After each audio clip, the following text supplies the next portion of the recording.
Show me a move. Good news, everyone. Don't you even know dignity when you see it? Onions have blade. Welcome to 20th Century Boy. My name, as always, it hasn't changed since the first episode, is Radio Mike. And this is the inside of my mind. Funnily enough, and welcome to the podcast if this is your first ever time listening to this podcast. What a journey you're in for. And what an interesting time to start. When I started this podcast, I used to always say, my name is Radio Mike and this is the inside of my mind. Well, I still always do, except now I do an alternate name every week, like Rombokshaso Mark or Rombiso Tim. No, I've never done those, but they're just examples. Anyway, I'm rambling a bit. I've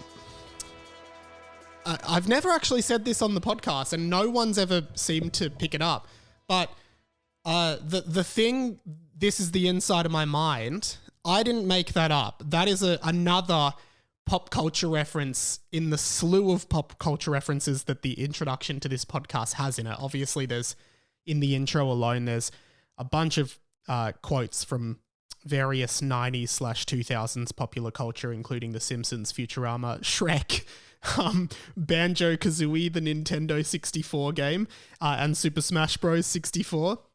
If you really want a true example of how nerdy the guy doing this podcast is, and that is me, Radio Mike, the guy from the podcast that you're listening to right now, you really do just have to get to the intro. And if you haven't recognized any of those popular culture moments, this probably isn't the podcast for you, but I implore you to stick with it. I didn't intend to talk about this, but the inside of my mind is from a movie.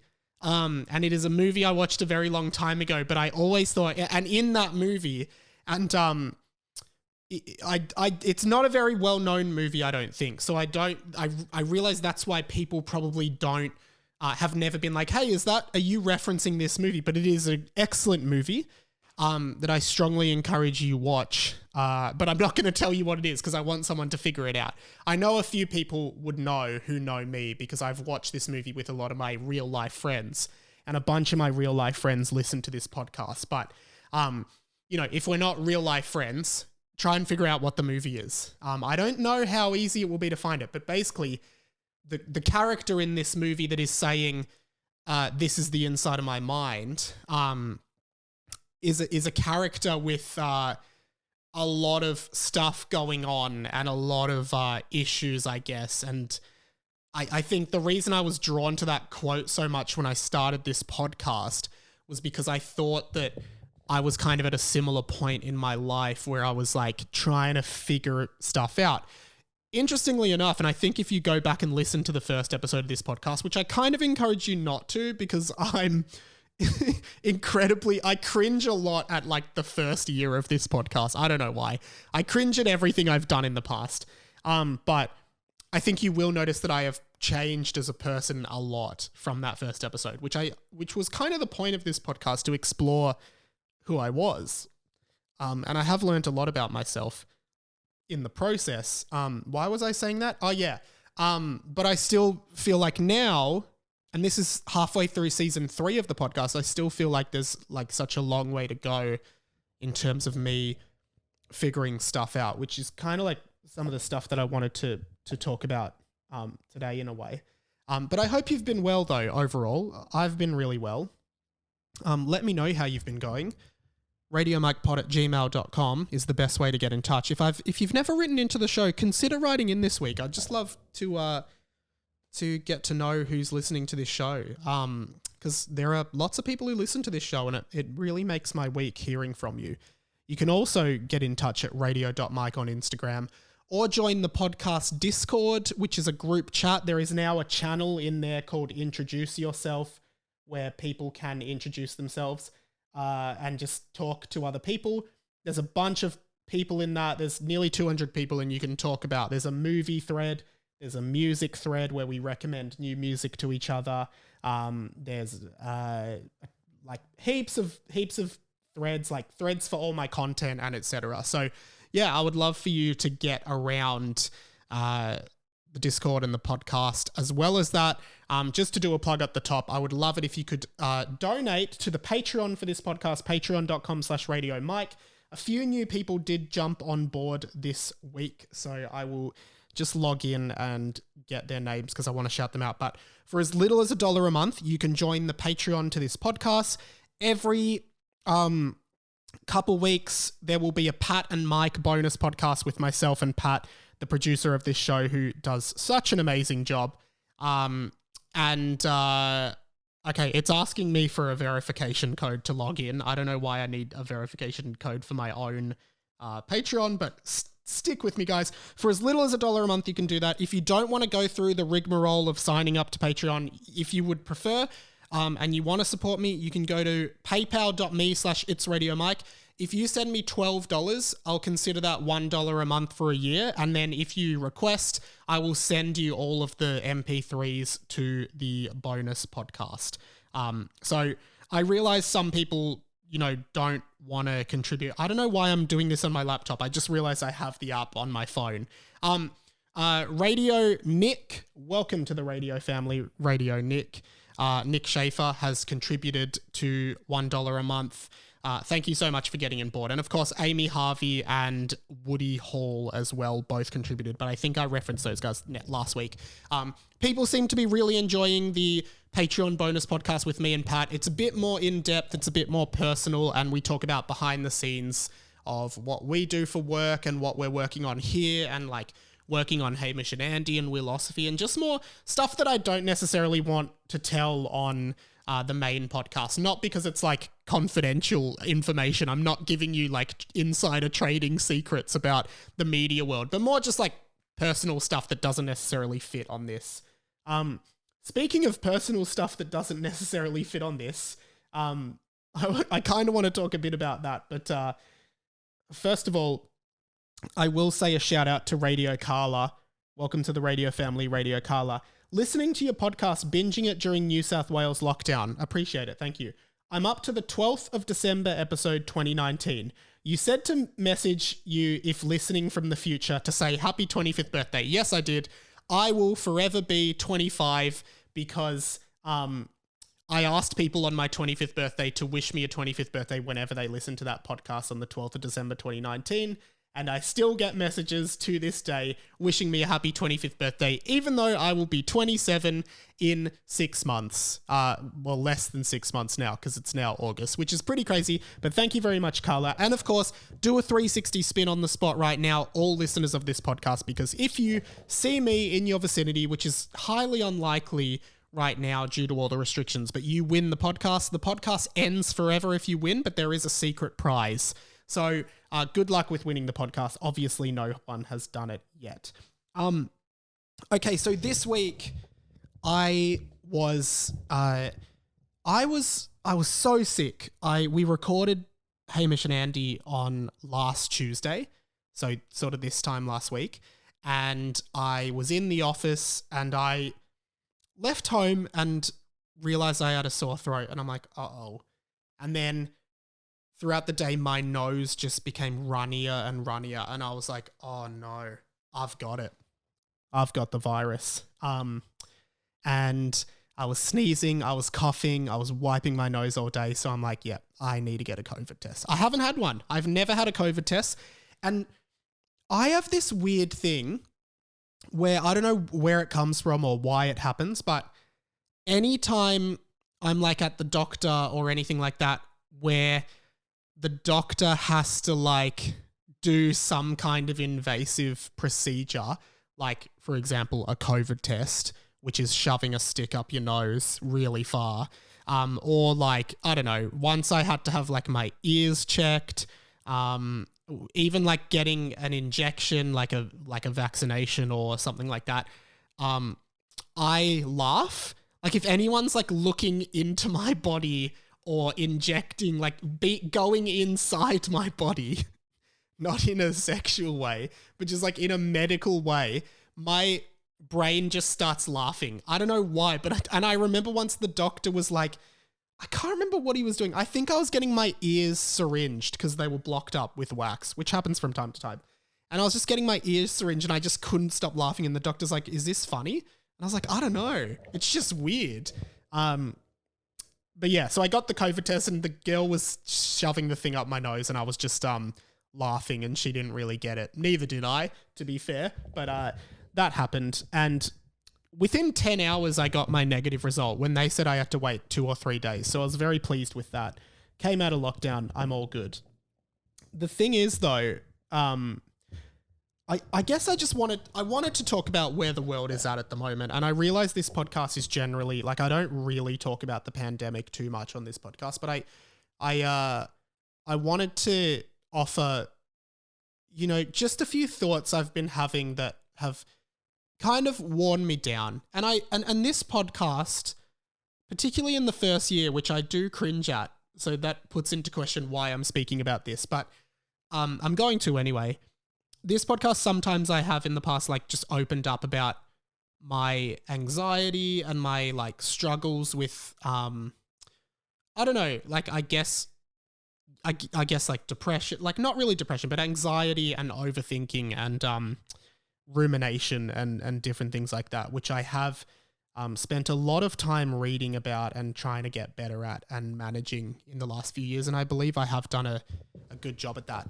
And I don't know if it's like the fact that I have been sick and all of that, but I've just noticed in the past maybe 3 or 4 weeks that my anxiety is really high, and certainly not as high as it used to get, but higher than it's been in quite a long time.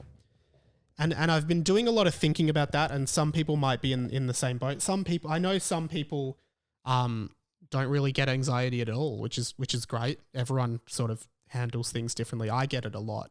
And I think the thing about COVID that I think is really tough at the moment, and I'm not going into any groundbreaking territory here by any means, but I think that, like, it is getting really hard for us as a world, as a country, as a state, as a society to live in this uncertainty and knowing that, one, it almost sometimes feels like there's no escape coming from, like, the privileged life that we're kind of used to in Australia, of, like, this overwhelming freedom. And, like, when you want to take a holiday, you go on a holiday to, like, Europe or Japan or New Zealand or America or whatever. You know, at the moment, the idea of going on an overseas holiday is crazy. I was planning to travel in 2020. I was planning to go to Europe. I actually think for a while I was talking to Luke Kidgel and possibly Lewis Spears, two mates of mine who are comedians. Well, I'm sure you know them if you listen to my podcast. I think they were planning to do shows in the UK, and I was like, oh, I'll come over to the UK and hang out. And I had this plan to do, like, the 20th Century Boy Euro tour and just do my podcast in countries all around Europe and stuff, which obviously didn't happen. And the idea of an international holiday just seems to be getting further and further away.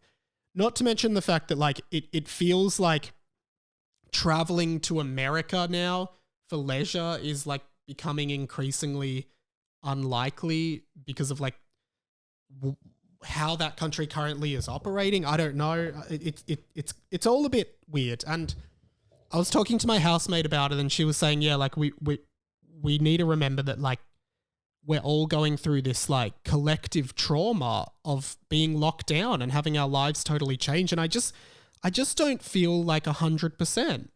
And I feel so weird about what life is at the moment, and the fact that I can't really plan, and I feel like everything's very stagnant and static. And I'm not scared. Like, I'm not really scared, but I feel like we obviously can't live the lives we want. And we're at the mercy of this virus. And if case numbers go up, like Victoria, which is currently out of lockdown, but still restricted, like, we can't have people over to our houses and stuff, which is a shame because I've just moved into a beautiful new house and I would love to have, you know, people come over and see it. We at any moment we could go back into lockdown and suddenly we're sitting at home by ourselves, not really doing anything and just wondering what's next. And career-wise, it's like got me thinking a lot because, you know, basically the other day on the weekend, I was going for a walk and I bumped into someone who was like a very loose acquaintance that I knew when I was at high school. Like, have not seen this person in literally 10 years. No ill will, nothing wrong. Just knew them by the fact that we went to school together, but never really knew them well. And I was like, oh, hey, how's it going? And this person was like, yeah, really good. And I was like, what have you been up to? They started a new job. And then they said to me, oh, your podcast is exploding. And I just looked at them and I was like, is it? And they were like, yeah. Well, it looks like it is. And I got into this, and sorry guys, I realize this is probably really boring for you to hear, but I think I'm going back to the root of why I made this podcast, which was just to explore my inner psyche or the inside of my mind. See, I'm calling back to why I talked about that at the start. And I was just thinking to myself, and I'm like, has my podcast exploded? Because never in my mind do I feel as though I've reached the level of success that I would like. And I constantly compare myself to other people, particularly in terms of numbers and followers and likes and subscribers and TikTok views and everything. And I'm starting to just, again, and I've had these breakthroughs before, but I'm starting to feel as though, I don't know, like it's wearing me down. It is really wearing me down. And there's and I think it's interesting that from an external view, and I think this is something we need to remember, like from an external view, it appears, you know, this person who doesn't know me very well goes, oh, like Mike's podcast is exploding. And I guess like there actually is a really strong listenership of this podcast, which I'm very grateful for. Many people get in touch with me during the week about this podcast and send me messages, like so many messages now, particularly on Instagram, that I can't even get to all of them on the show, right? So if you've sent me a message on Insta and I haven't responded, it's just because like lots of people are. And this is not like, I'm certainly not trying to boast, but then I'm like, to me, my metric of success hasn't been reached. And I keep thinking like, well, when do I reach that metric of success?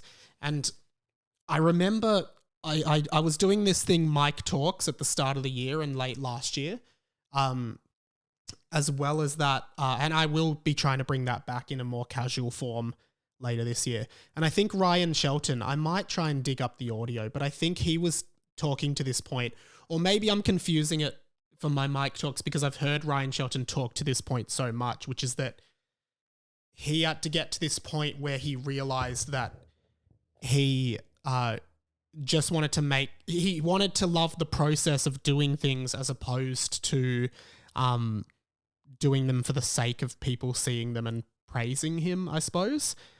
And I don't know, I guess like while I've gotten to a point of feeling really comfortable with who I am, which I am so much more than I was 3 years ago when I started this pod, I'm still like yearning for something more. And I don't know what that is. And I feel like COVID is stalling my opportunity to find it. And I'm going to be honest with, I haven't really spoken. I've been speaking to my friend Jackie. If you've heard the Harry Potter and the Boys podcast, Jackie has been on that twice. She's hilarious.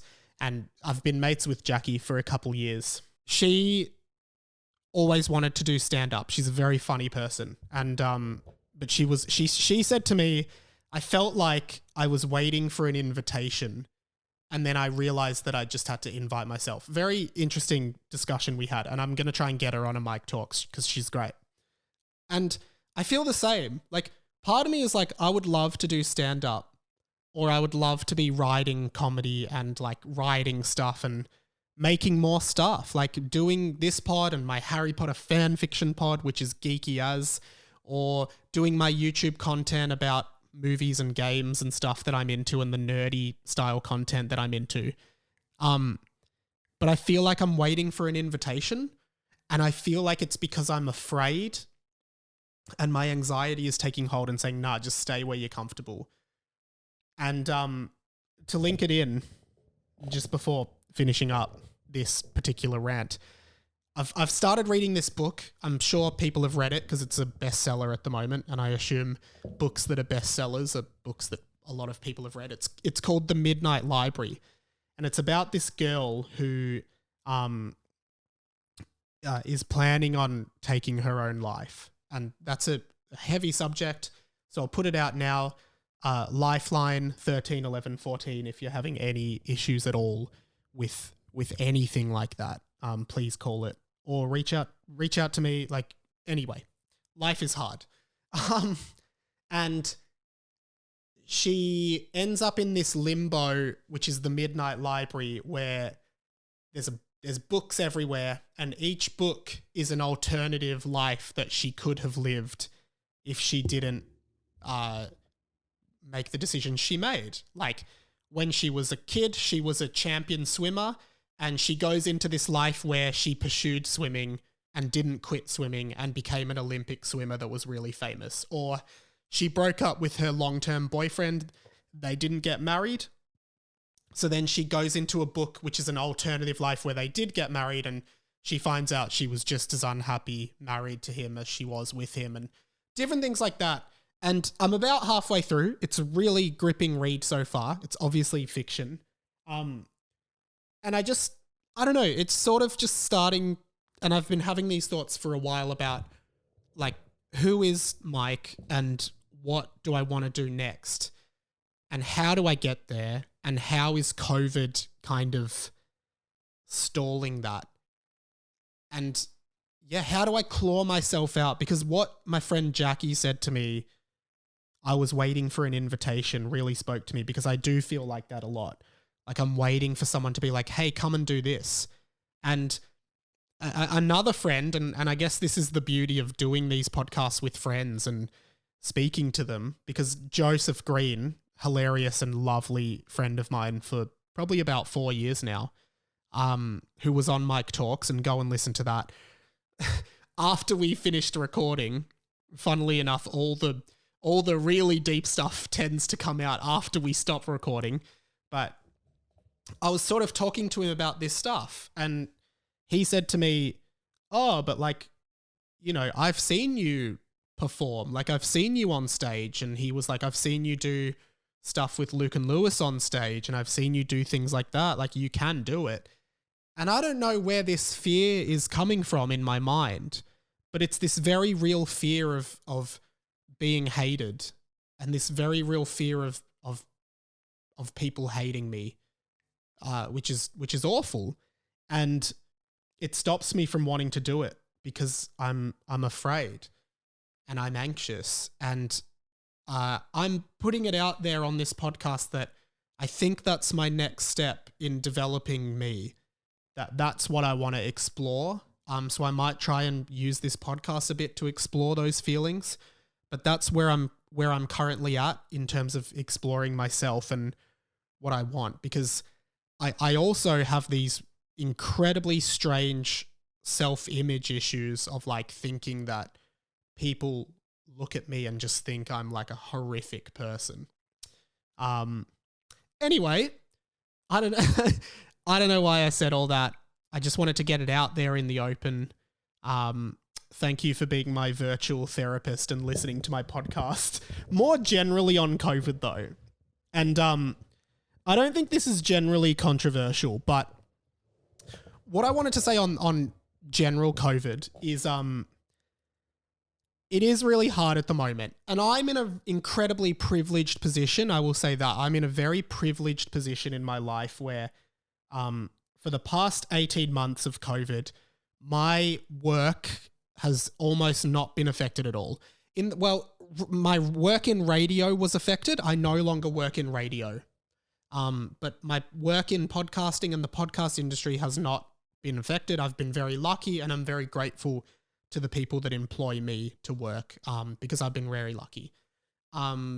But I also just feel so much for the people who are like small business owners who do own like cafes and small stores and barbershops and things like that, where if society's locked down, they can't trade. And if they can't trade, they can't make money. And if you can't make money, you can't really live. And I feel like we're in this impossible problem where the government of Australia, and I never really talk politics on this pod, but and I'm open to, I'm not an expert here, and I'm open to people talking about this with me because I'm not pretending to be an expert. I'm just trying to make sense of some of this in my mind. Like, I feel like the government is not really doing payments anymore for the snap lockdowns, which just puts people off so much. And then I saw this great video from Ferg Neal, another comedian, and Pat, who works on this show, also works for Ferg. But Ferg did this great video about the protests, and maybe rather than trying to paraphrase Ferg, I might just copy in Ferg's audio here of what he said. Labeling everybody who went to that protest as stupid is a missed opportunity for this country to look inward and ask what conditions are necessary to propagate social unrest. Imagine you've gone to underfunded public schools in Western Sydney. Imagine having your small business shut down with virtually no economic support, while $12.5 billion worth of JobKeeper went to some of Australia's richest companies. Imagine being fed propaganda by a man who owns 70% of Australia's media, and for 18 months funneling the idea that lockdowns were enacted by dictators. Do you think if you were encouraged to drop out in year 10 with less than $100 in the bank and a 3-month lockdown on the horizon, and a family to feed, you might be confused and desperate enough to risk a fine to tell the rest of the country you can't continue as is? Which is why I think influencers rolling their eyes on publications suggesting this kind of more nuanced thinking, while drinking Sauvignon Blanc from their newly renovated kitchens, have become metaphors for the cataclysm that's defining Australia during this pandemic.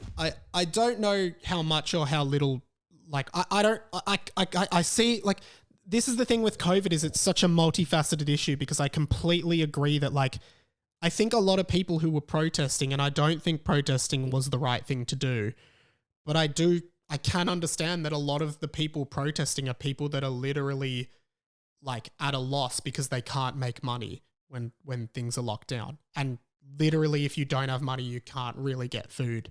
And if you can't get food, that's a huge problem. I relate to that, and then I think of like all these people who don't want to get the vaccination. And I think if you can get the vaccination, you should, ASAP. And as soon as most people are vaccinated, the better, right? I realize that some people don't think that, and that's okay. Like, people have to make decisions for themselves. But where I'm at with it is like the problem is that there's like this blood clotting thing with the AstraZeneca, and there's a 1 in, I'm not going to say a number because I can't remember it and I don't want to misquote it, but there's a 1 in X chance that you'll get a blood clot and die. And, you know, no one really wants to die from getting a vaccination. And that statistic alone is enough to make people so afraid of getting the vaccination that now they're not going to get it, because the government has scared people essentially into not getting it. And people seem to get really angry at these people. And I think we need to be more compassionate about how anxiety works in these situations. I don't know if what I'm saying is controversial, but there is it is statistically unlikely that you will die in a plane crash. It is statistically unlikely that a plane will crash, and flying is generally an incredibly safe thing. It is very, very unlikely that you will die if a plane crashed. Sorry. It is very unlikely that a plane will crash while you are on it. But it does happen, right? And people can't see outside of the 1 in that figure, right? Like, it is highly, like, when things are highly, fear is not based on rationality, I don't think. Fear is based on fear. Like, it's just, it could happen to me. I could be the one that dies from the vaccine. I could be the one that dies in the plane crash. I could be the one that gets eaten by a shark at the beach. Like, do you know what I mean? People can't think outside of that 1, because even though it's such a small possibility, it's still a possibility. Obviously, you're more likely to get, I think you're more likely to die of having COVID than you are from the vaccine. But it's like, I just think, I don't know. I think we're really stuck at the moment as a society, because people are really scared and they can't understand the rational way of looking at it. And I just think I'm not an expert on any of this, but I'm worried about what that means for society moving forward, because I understand that people are scared and I don't know how we can eliminate that fear now. And that really worries me. I think you should get the vaccination if you can. I really think that that's the best way out of this and out of this uncertainty, because once the more people that are vaccinated, the better. Again, I'm really not an expert on this. I just kind of wanted to get my thoughts out on it as well. And if I've said something wrong, if I've said something stupid or wrong, please let me know respectfully. And I'll definitely try and reiterate what I've said next week in terms of like correcting it and stuff. Because I'm not an expert, so please don't think that I am. But yeah, look, that's a pretty meaty start to the podcast. We're not going to end it there though. I will talk a little bit more about I will talk about some more fun stuff. And if you're a fan of the Hamish and Andy podcast, you would have heard this guy on the podcast last week. If you didn't, here is a little bit of audio. When you hear that someone has a Mario skill, without even telling you what the skill is, what percentage chance do you think you have that you could also do the skill? I wouldn't say I'm too confident with Mario Kart. I'm more of a Crash Team Racing kind of guy. I think that's the superior kart racing game. Okay. But- Someone who has no idea what Crash Team Racing is. Hey, by the way, Mike, everyone knows Mario Kart. Yeah, no one knows Crash Team Racing. Isn't that a giveaway for the that emails Mario... to explode this week because the Crash Team Racing support is going to be huge. Now, as I'm sure you're aware, I doubt H&A are going to raise this further on a future episode, but I wanted to stand my ground. Crash Team Racing is undoubtedly better than Mario Kart. Crash Team Racing is just so much better in every way, especially the new version, the Crash Team Racing Nitro Fueled version on, I have it on Nintendo Switch, but it's on a few platforms. It is so much better. Not only are the characters in the Crash Bandicoot franchise just way cooler than any of the Mario characters. Like, just put Crash Bandicoot and Mario side by side. One's a chubby Italian plumber, right? In blue overalls. In blue overalls. I don't know why I said overalls. And one's he's actually a mutant bandicoot, isn't he? He's like a genetically altered bandicoot that can talk and spin you into oblivion, crush boxes by spinning, right? Who's the sidekick in Mario? Oh, it's Luigi. Carbon copy of Mario, a little bit taller, a little bit skinnier, wears green instead of red. Who's the sidekick to Crash Bandicoot? Well, I don't know. You've got Coco Bandicoot, his sister, I guess just a female version of Crash. But then you've got okay, I realized that was a pretty dumb point, because Coco is just sort of a carbon copy of Crash, the same way Luigi's a carbon copy of Mario. But anyway, then you've got Cortex versus Bowser. Cortex, mad scientist. Bowser, idiotic dragon thing, right? Tiny Tiger, Dingodile, the half dingo, half crocodile. Come on, guys. We all know that the characters of Crash Bandicoot are superior to the characters of Mario Kart, right? And it was just a better game. It is a better game. The mechanic, if you are a gamer, sorry guys, if you are a gamer, you will know the mechanics of Crash Team Racing are superior to Mario Kart. It actually is a functionally better game.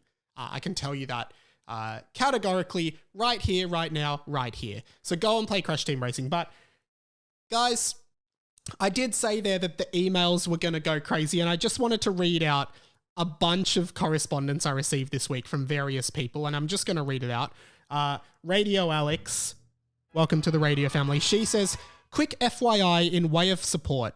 I've never played or even seen Mario Kart, but I haven't lived under a rock, so I know it exists. Crash Team Racing, however, love it. Think it's awesome, definitely not unknown. Loved it the first time on my PS2 20 years ago, and now love the refreshed version on my current PlayStation. Definitely not obscure. Keep up the good work. Another one. Ahoy, Mike. I'm listening to Hamish and Andy and just wanted to say that I knew exactly what Crash Team Racing was.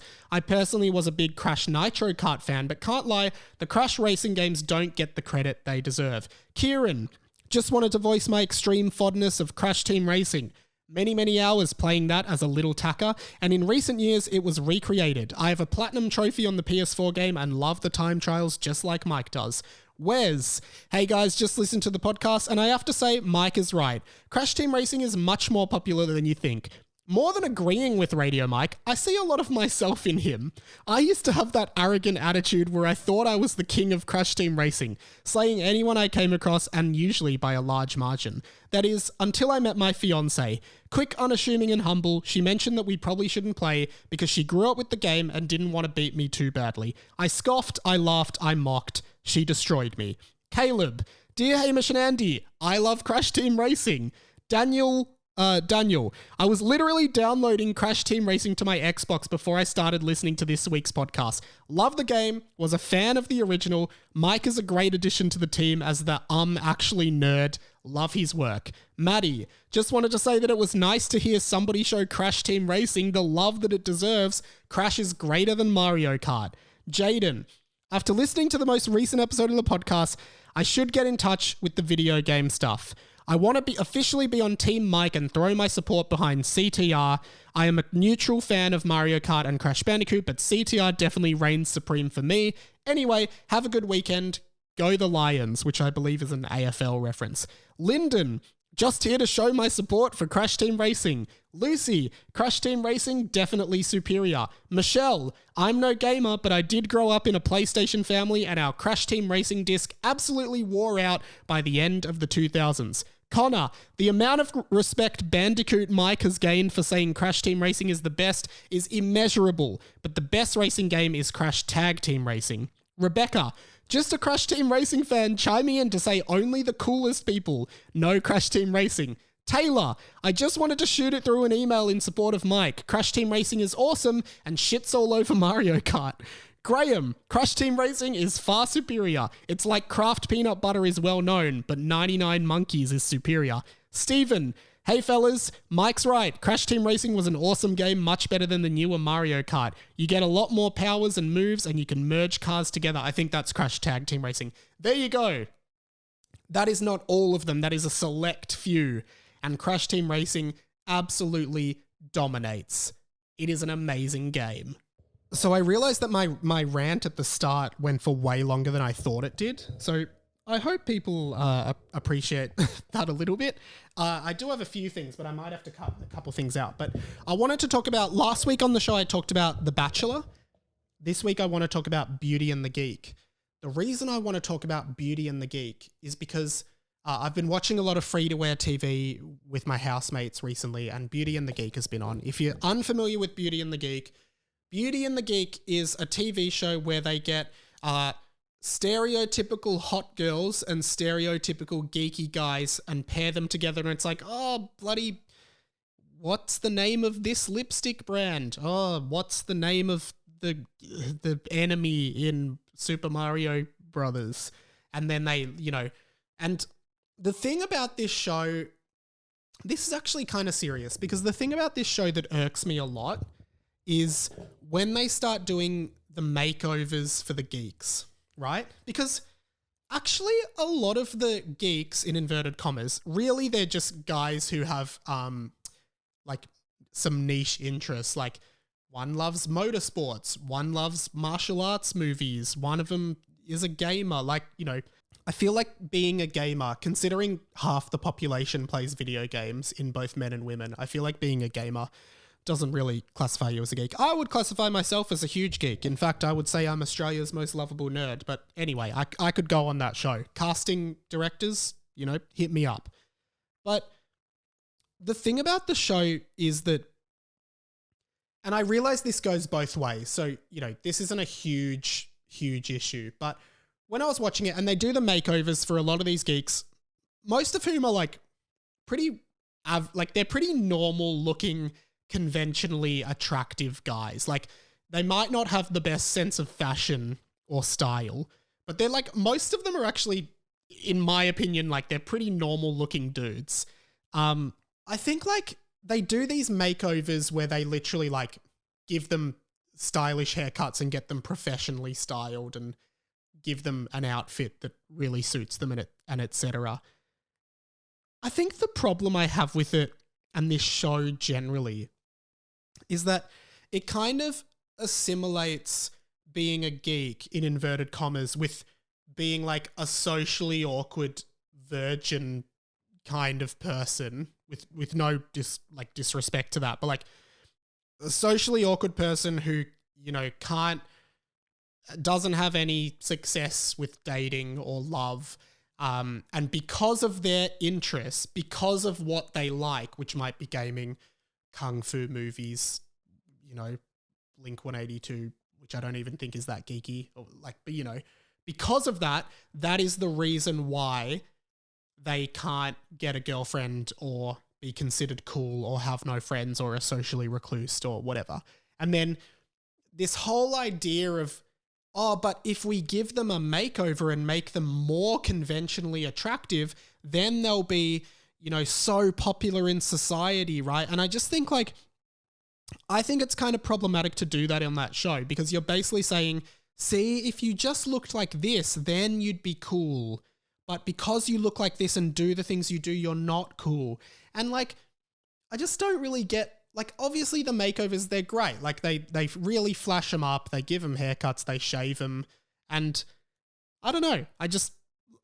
It kind of annoys me. And I get that it does go the same way with the girls where they purposely give the beauties, like they're portrayed to be really dumb, blonde, kind of stupid girls when they're really just normal women who are like normal intelligence and stuff, but they kind of cut them together as if they're really stupid. And I think I don't know. I've never really enjoyed the stereotypical geek because I think it's really limiting in that it kind of portrays anyone that has any kind of nerdy interest is just an oddity to society, when like I would say that any interest, whether that's like, you know, there are people who are diehard sports fans who would get into a fight and punch someone at an AFL game because their team lost.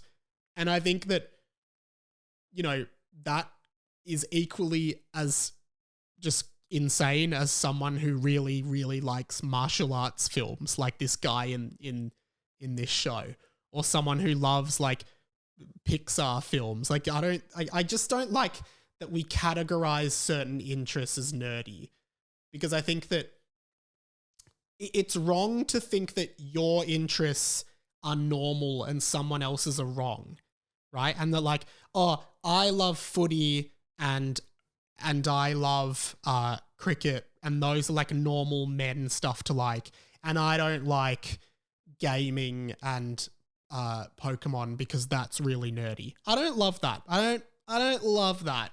And that kind of seems to be the culture that Beauty and the Geek is speaking to. And I realize it's a reality show and I can't expect any better from it. And I realize that the women are edited equally as bad. And I realize it's the magic of TV production that's making it look as much like that as possible. But yeah, I'd love to know people's thoughts on that, to be honest. All right.